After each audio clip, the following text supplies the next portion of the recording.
Comme enseignant, nous avons parfois besoin de suivre un projet ou un étudiant de façon plus rigoureuse. Donc, l'une des façons est de partager avec lui un dossier ou un fichier dans lequel vous pourrez mettre vos commentaires et lui pourra ajouter ses améliorations ou ses trouvailles au fur et à mesure de son projet. Donc, il y a comme deux façons de travailler avec un outil comme ça. La première, c'est la vieille façon, c'est-à-dire que l'étudiant vous envoie un fichier, vous le corrigez, vous lui retournez, soit par MIO, soit par courriel, soit par un autre mode de réception des remises de devoirs et tout ça. Sauf que le problème, c'est que le temps que vous avez le fichier, qui vous envoie le fichier, il ne peut pas travailler dessus, sinon les améliorations qu'il va faire entre-temps sont perdues.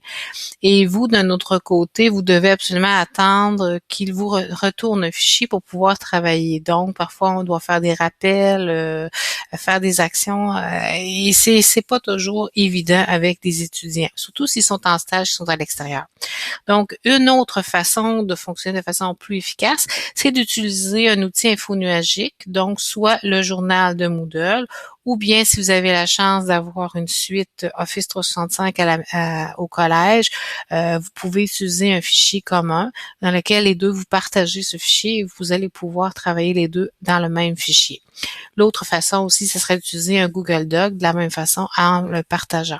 Donc, ce qu'on fait, c'est qu'on demande à l'étudiant soit de créer un fichier Office 365 ou Google Documents et de le partager avec nous, donc d'ajouter notre adresse courriel et par la suite, les deux, vous allez pouvoir travailler à l'intérieur.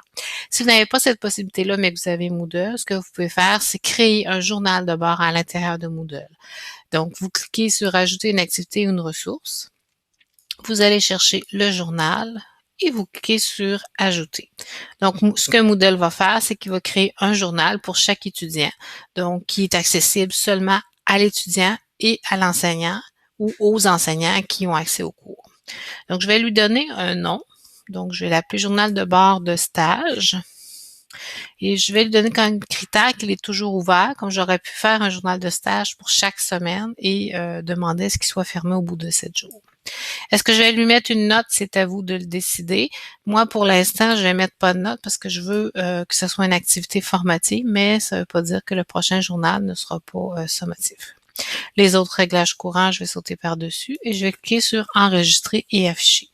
Donc, ce que l'étudiant voit, c'est une page avec un mot commencer, modifier mon journal. Donc, comme enseignant, je pourrais dire je vais commencer le journal avec lui. Je peux déployer la fenêtre WYSIWYG pour avoir les options. Donc, si ça vous intéresse de connaître les options, vous pouvez aller visiter la vidéo WYSIWYG. Et là, je pourrais copier-coller ce que j'avais déjà dans un fichier Word ou dans un autre fichier qui me donnait les consignes. Donc, je vais simplement faire rapidement.